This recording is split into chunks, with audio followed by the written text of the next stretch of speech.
And we all know the religious definition of hell, ano, kung ano ba talaga yung hell. Pero kayo ba, have you been in a situation na matatawag nyong hell or hellish? Parang gano'n, like something happened to you na, what can you share?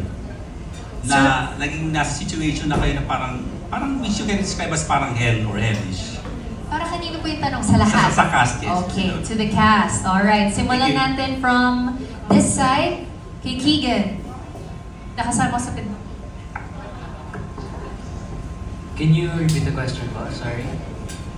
Kung have you been in a situation na matatawag mong parang hell itong nangyayari sa akin or parang hellish, parang gano'n. Siguro yung mga dinaanan ko bago ako mapunta dito mismo sa ginagawa ko ngayon. The struggle or the auditions I did and all. Ever since bata ako, I've been doing my best na to be part of any show. And I'm really can say na kahit pa paano, naramdaman ko yung hellish feeling na yun.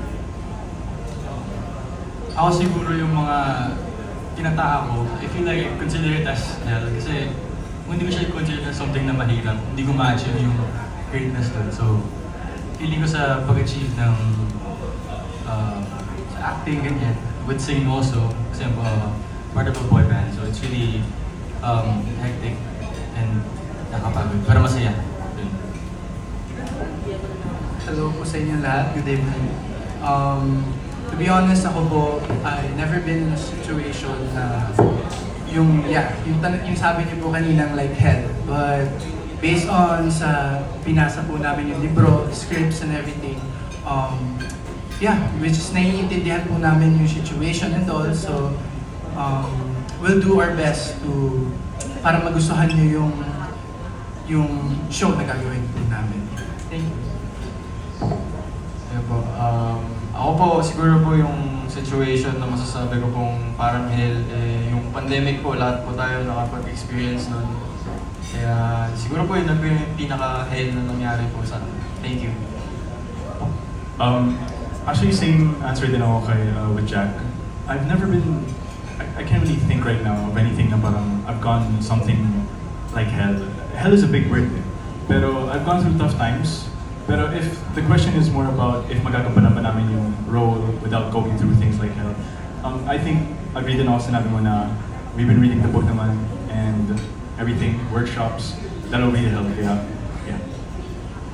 Well, siguro for me, my first few years in the industry was like a living hell talaga. A lot of challenges, a lot of struggles, and there were like instances na hindi ko akalain mangyayari pala sa akin. So I had second thoughts if I wanted to continue this journey, but luckily, sobrang blessed po ako na binigay sa akin to ng tiwala ng Viva to be one of the cast here and sa mga previous projects din po. So sobrang nagpapasalamat ako sa kanila. That's all po. Yeah, me, same with Lance, I think. I've been in the industry for a long time, long time. And I've been through hell then, waiting for the right series or right project for me. And yeah, I'm really grateful na ngayon po naging tough po ako because of mga pinagdaanan ko, and I'm so blessed right now because I have projects po under Viva, and nabigyan po nila ako ng opportunities na unti-unti to reach my goals in life here in show business. So yun po.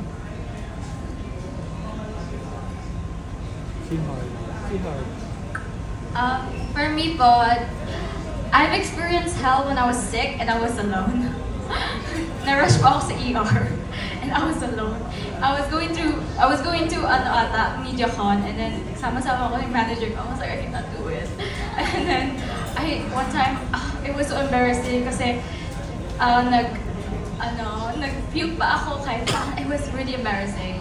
And the hell was being alone at that time. Hello po. For me, I think I have the same answer as Andre and Zeke. During the pandemic, I think I also had a really hellish time. But I think for now, not exactly hellish time, but then juggling work also with school, this show with school, but then trying to give it my all as well. Thank you. Yeah. Yeah, for me po, pag yung nagsabay-sabay na lahat ng emotions mo, yung lungkot mo, lahat-lahat, parang you feel na sa hell ka na, you feel so down. Na-experience ko yun yung parang akala ko wala na akong mapuntahan. Akala ko hindi na ako magiging Vanessa dito sa Helyo, yung gano'n. Akala ko, well, it's the end of me. But, yun na yung hell for me na parang ang layo-layo pa ng pamilya ko. Parang, hindi ko alam sino yung puntahan, sino yung kausapin ko. Like, you're so down. So, ganun po. I would probably have the same answer as Derek, because I am also part of a girl group, a P-pop girl group, so it's been tough, you know, juggling a lot of schedules, and of course, it's also put my health at risk sometimes. And for me, what really feels like hell talaga is that I feel like I could be stuck. Like I could have nowhere to run to anymore, and that's like, technically that's what living in hell feels like you have nowhere to run to, and you're like trapped. And I'm really, you know, same answer of course as Zeke, is that, you know, being here tonight, and the fact that we're all here and we're all doing our very best, and that we can really prove that, you know, Hell University, you'll be able to imagine it because of us. Thank you.